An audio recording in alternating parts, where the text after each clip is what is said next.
Hello, hello! Welcome to the first solo show of my new series this month on marriage, intimacy, and mental health.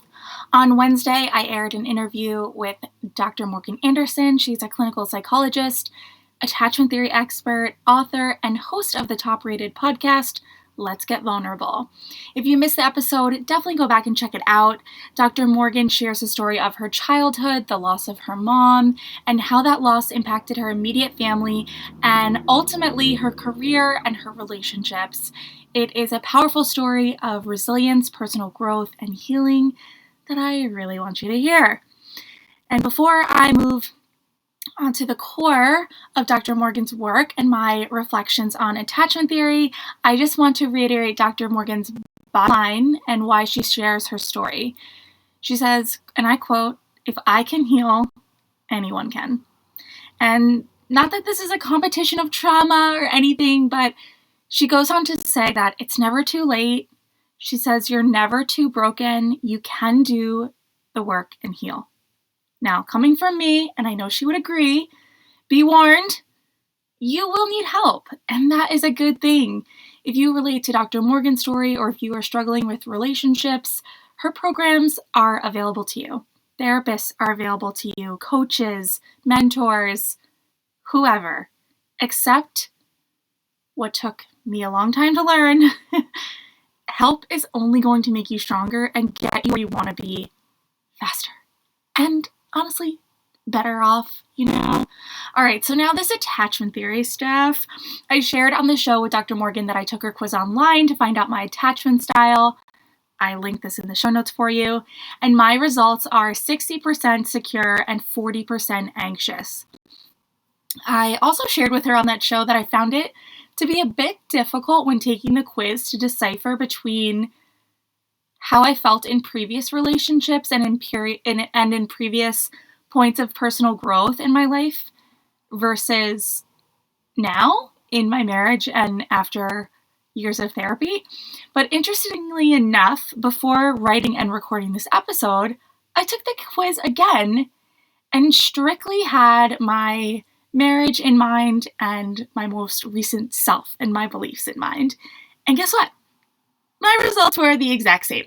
So for me, at least, this is a pretty accurate depiction of my attachment style. I think that it has pretty much figured me out. So straight from Dr. Morgan's website, secure attachment style means you are able to develop intimacy in your romantic relationships quite easily. You feel able to depend on others, and you also have the ability to self-soothe. You tend to have clear boundaries and the ability to communicate what you need. You value your relationships, and yet you also foster your own sense of independence and confidence. So yeah, I agree with this for myself, even at my most vulnerable moments within a relationship. Overall, I do believe it to be true that I am able to develop intimacy quite easily, that I can depend on people and communicate boundaries and needs. It's not always been smooth sailing. It's not always been pretty. It's not always been comfortable. And sometimes I've not been able to do that, but overall, when I look at the course of my life, whether it's romantic relationships, friendships, whatever it is, I agree with the previously stated statement about secure attachment. But let's go on to anxious. So again, straight from Dr. Morgan's website, anxious attachment style means that when you are in a relationship, you find that you are frequently worried about your partner leaving you. You often struggle to communicate your needs, express your emotions, and set boundaries. You may feel at times that you are, quote, too much or, quote, needy. Having a relationship is very important to you, and you frequently feel down on yourself that you can't, quote, quite figure it out. You worry...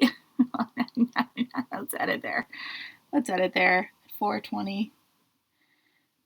Okay. I'm just going to go back to what? So again, straight from Dr. Morgan's website, anxious attachment style means when you are in a relationship, you find that you are frequently worried about your partner leaving you. You often struggle to communicate your needs, express your emotions, and set boundaries. You may feel at times that you are quote-unquote too much or quote-unquote needy. Having a relationship is very important to you, and you frequently feel down on yourself that you, quote, can't figure it out, end quote. You worry you may end up alone. So when I read this and I think about it being 100% my attachment style, it's really off. But when I really look at my results and see the 60% to this now 40% anxious style, yeah, I can see it. Looking at the areas of my marriage that I can relate to this attachment style, it mainly comes into focus when I think about my mental health. So I believe it is in the upcoming episode with Dr. Lex that I talk about how I often feel like I'm a burden our relationship has to overcome. I get anxious, I get depressed, I get overwhelmed, and while I am so grateful and appreciative that my husband supports me through those times, I sometimes feel like I weigh us down. I feel like this hurdle we have to overcome, and while I've said it before, and I do wholeheartedly believe that everyone experiences the feeling of anxiety and the feeling of depression, my husband does not express these feelings in the same ways I do. I often don't even know he's experiencing emotion, which is indicative of how men are socialized, and while that is a whole other topic, it is relevant here. My attachment style is partially based on how I was socialized to express emotion versus how my partner was socialized to express emotion. I feel like a burden because I express all these emotions and feelings all the time that we have to deal with. Meanwhile, he shows nothing. Now, I've done enough work in therapy to know that it's not actually that simple. It is on me to work on how I feel like a burden, regardless of him showing emotion or not.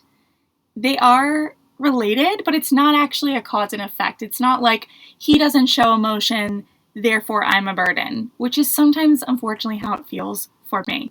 So let me rephrase this right now. I feel like a burden for struggling with my mental health and needing his support.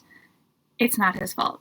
But this feeling is amplified by his lack of showing need for mental health support because I don't feel like the support goes both ways. Like I don't feel like it's an equal playing field. And, all that being said, I can and will continue to work on my feelings of burden. My logical brain knows that I support him in ways that he might not feel like he's able to support me in the same way back. And my logical brain also believes that in the long run, I am glad to be able to fully express my emotions within my relationship. Anxious, depressed, and all. I think ultimately for me it is healthier, and I feel very safe doing so.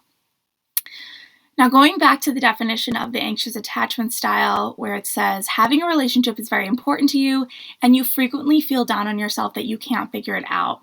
I don't relate to this anymore, but it is spot on for my younger years.